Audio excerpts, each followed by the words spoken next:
Halo Sobat Amelia, Assalamualaikum warahmatullahi wabarakatuh. Shalom, Om Swastiastu, Namo Buddhaya, Salam Kebajikan, Salam Rahayu, Rahayu, Rahayu. Selamat datang lagi dalam Family Semesta YouTube channel bersama Gigi Niaga. Jadi kali ini saya berada di depan Goa Jepang yang terletak di Kecamatan Sokong, Kabupaten Lombok Utara, Provinsi Nusa Tenggara Barat.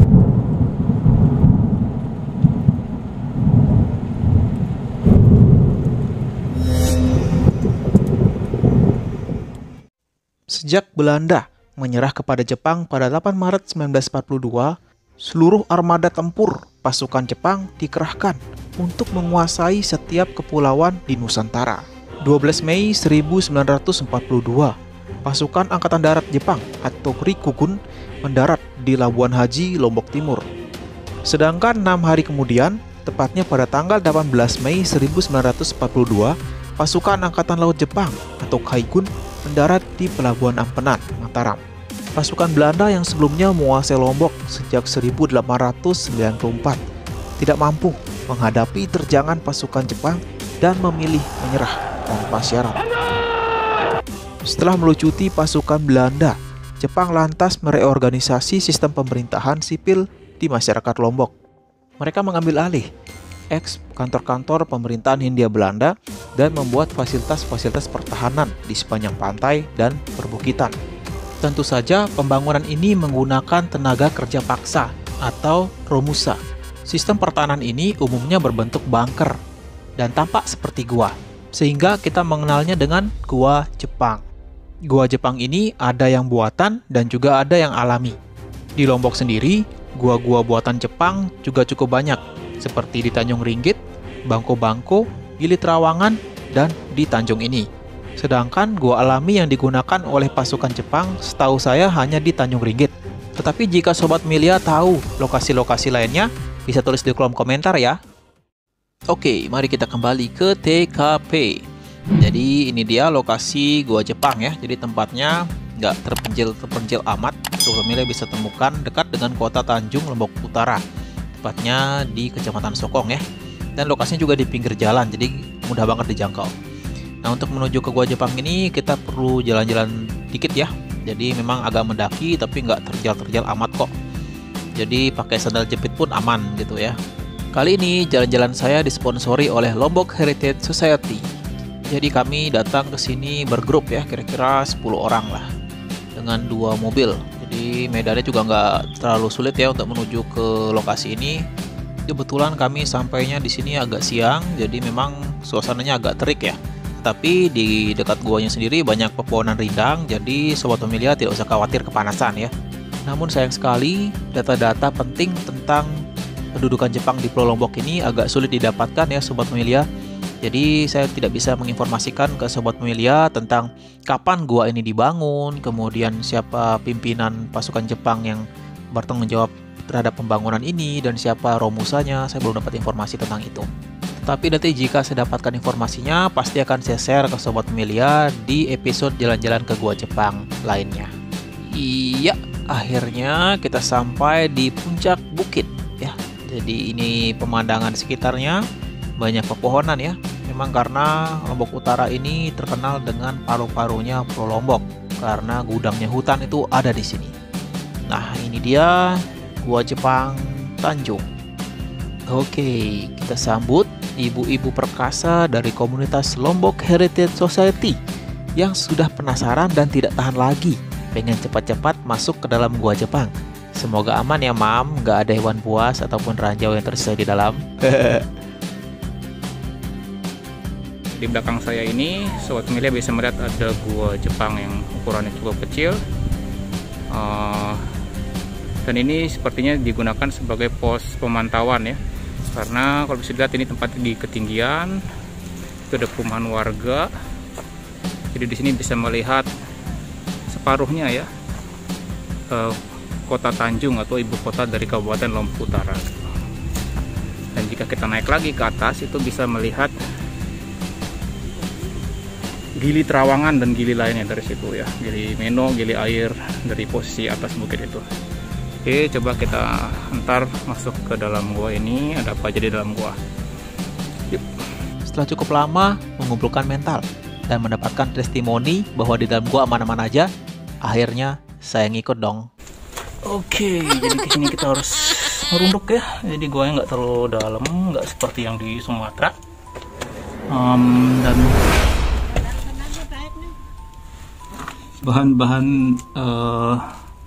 guanya juga seperti dari batuan yang dalam banget ya, bekas ukiran.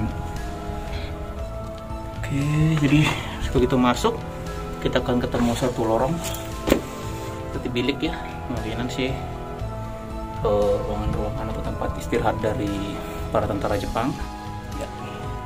Terus kemudian kita lanjutkan perjalanan. Tepat kira-kira 1 meter dari bilik yang tadi ada bilik lainnya di sebelah kiri ya, sebelah kiri sisi gua. Kita maju lagi, di sisi kanan ada lagi biliknya. Oke, dan di sini guanya agak lebih tinggi ya daripada ketika kita masuk tadi, agak pendek. Oke, jadi di sini kita bisa agak berdiri walaupun masih harus merunduk sedikit, karena kita tahu ya posturnya tentara Jepang dulu pendek-pendek, semampai kalau istilahnya, semeter tidak sampai, jadi sesuai dah dengan postur mereka. Nah, tepat di kirinya lagi 1 meter berikutnya ada lagi bilik. Oke, kita lanjutkan lagi dan tembus ke pintu berikutnya. Aduh, nyangkut. Jadi di sini kita harus merayap sedikit ya. Aduh. Oke, kita tembus di luar. Sekian.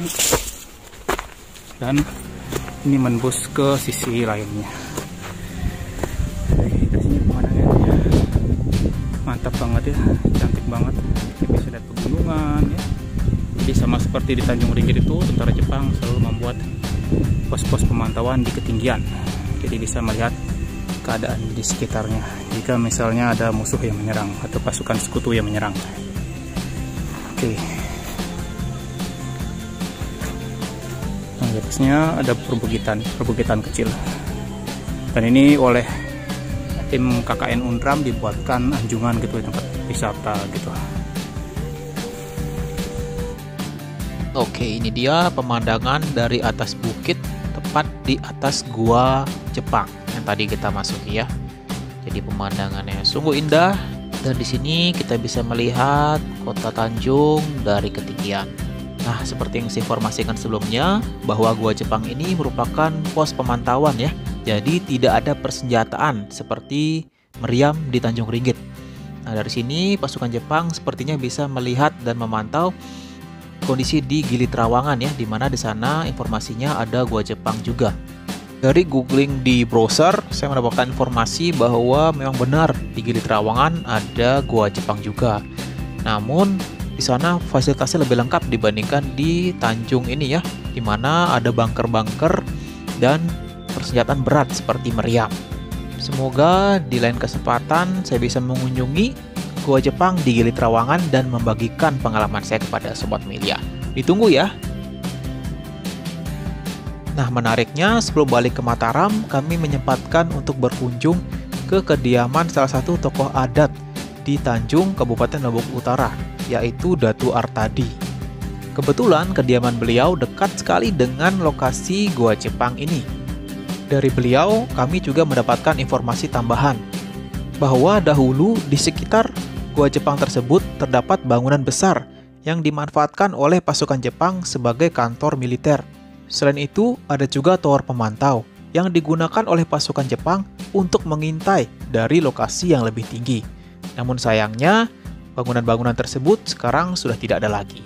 Tidak hanya di lokasi ini, ternyata di seputaran rumah warga dahulu juga banyak gua yang digunakan sebagai bunker oleh pasukan Jepang untuk berlindung dari serangan udara.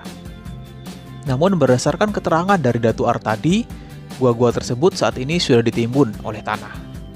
Oke, itu saja informasi dari gua Jepang di Tanjung. Semoga bermanfaat untuk sobat family sekalian. Jangan lupa klik subscribe, like, dan share informasi ini jika kalian suka. Tetap jaga kesehatan, sampai jumpa lagi dalam video-video berikutnya. Assalamualaikum warahmatullahi wabarakatuh, Shalom, Om Santi Santi Santi, Sadu Sadu Sadu, Salam Rahayu.